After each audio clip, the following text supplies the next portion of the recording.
Okay, perfect. Good morning. Good morning. We are here with Logan McCulloch. McCulloch. Right? McCulloch. And he is on this trek of truth. I was just so happy to be here with you, Logan, because I have followed you for months and months now, and to meet up with you here in Hartsville, Missouri, I mean, what an amazing thing. And highly, highly intelligent man. We've had amazing conversations since we've been here.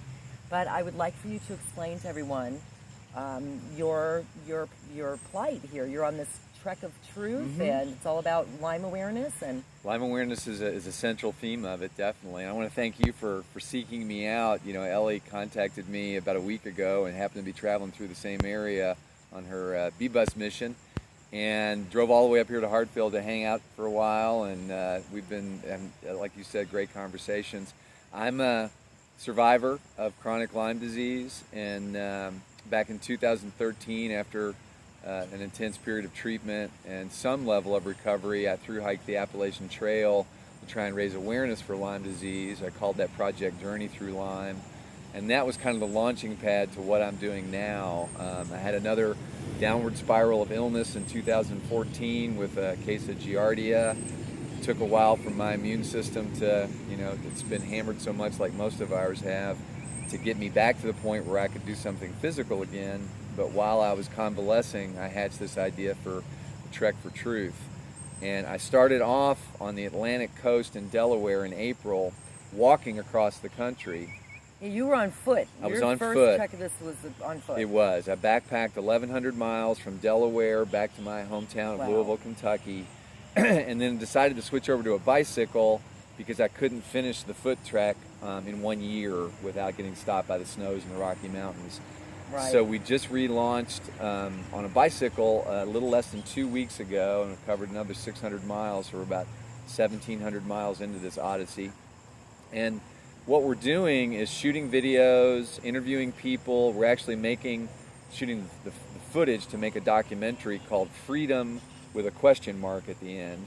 Right. And a theme that ties it all together definitely is my experience with Lyme disease and the Alice in Wonderland rabbit hole that you go down into when you start to understand the context of how this epidemic has been allowed and in many ways encouraged to spread all across the United States and across the world. And, you know, as our conversations have led to, I'm an avid researcher and historian. That's my academic background. And when you understand kind of the context historically from a medical monopoly model that's in place right now in the United States, that there's a bigger story than just Lyme disease here. Lyme disease is the canary in the coal mine experience that so many people are having right now, far more than even people realize, as you and I have talked about. So you're covering the whole wide span of I'm trying to. diseases? Tick-borne diseases, but also taking a look at the social, cultural, and political control systems that are allowing people to get sicker and sicker and sicker, and the insanity of having profit drive a quote-unquote healthcare system. Right. You know, I'm trying to ask those questions on video that we all ought to be talking about, that why are we allowing a system designed to maximize profit to drive the human experience?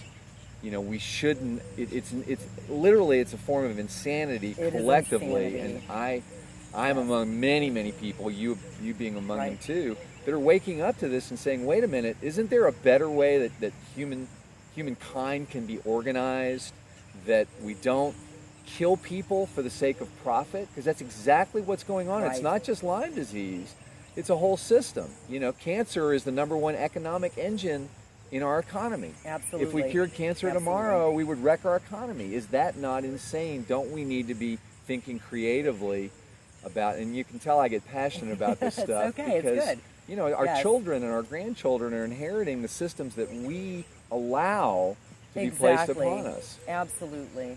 Absolutely. I think that's amazing. So it's a big topic. So you're traveling around and you're stopping in, like, we're here in Hartville, Missouri, which is kind of in the middle of the sticks. I mean, it's a town of maybe 600, and we camped out by a lake here last night, and pretty cold tonight. A little wet, a little dew. A little wet, a little damp.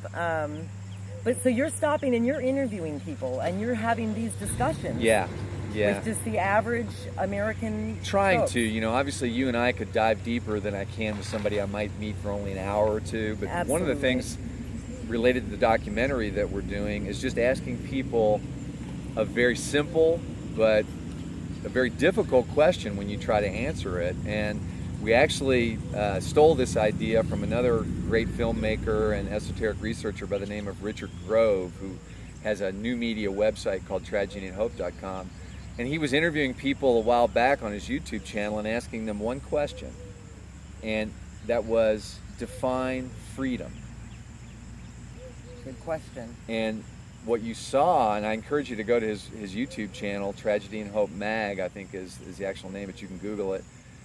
Very, very brilliant people, but how much thought have we ever given to what do we really mean by freedom?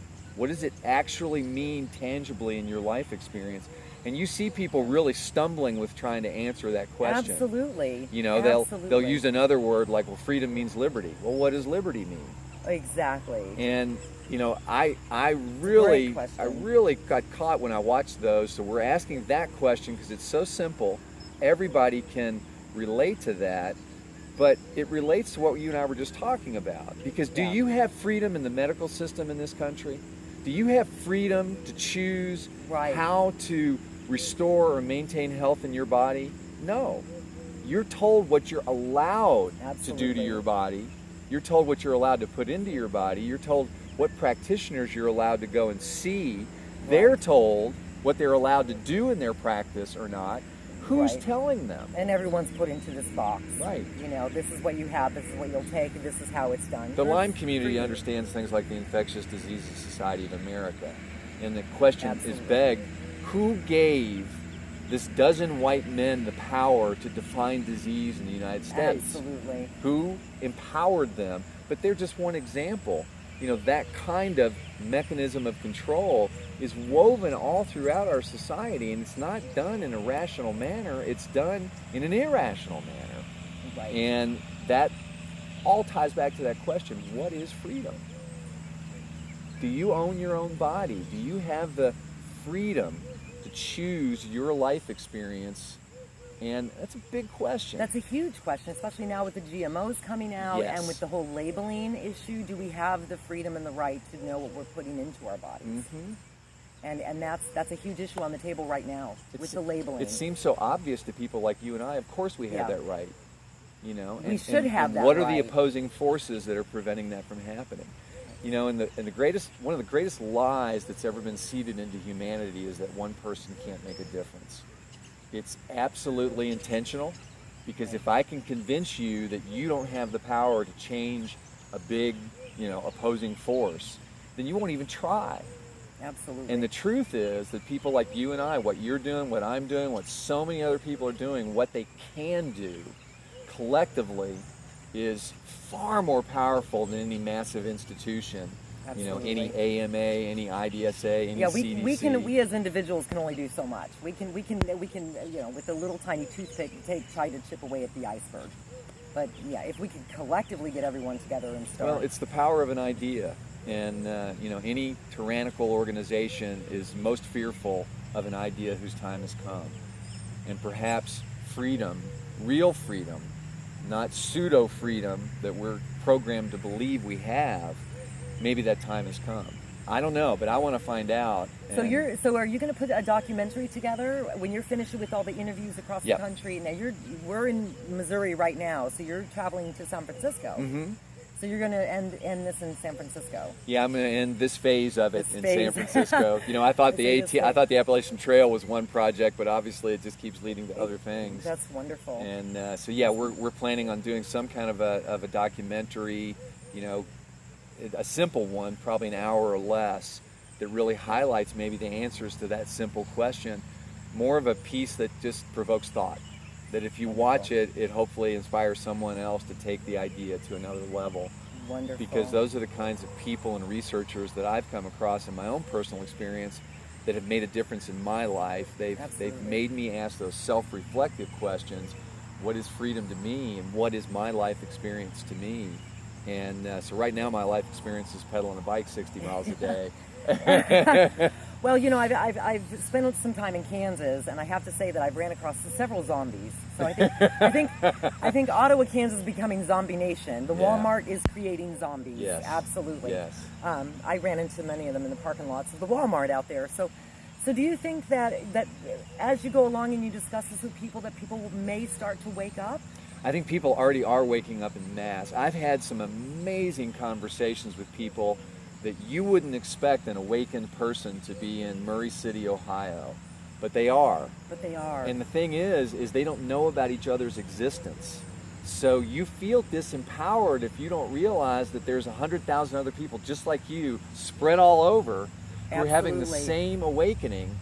And that's a part of what we're trying to do too, is through this video project, is to demonstrate to the people we meet on video, there's a whole lot of you out there, you just don't know about them. And when you Right. know about them, that changes everything. When you realize, I am not in the minority, people are waking up all over.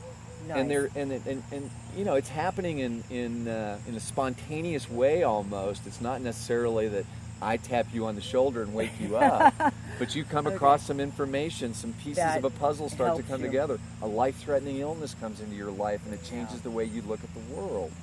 You're motivated to look into information that you might never have looked at Absolutely. before. Well, people in the Lyme community, I mean, we're really familiar with a lot of things that are going on in the world that a lot of Yes. people outside of the Lyme community really are not. Yes. So we're more like privy to that research and information than And we're someone who's motivated to not. dig. And we are motivated.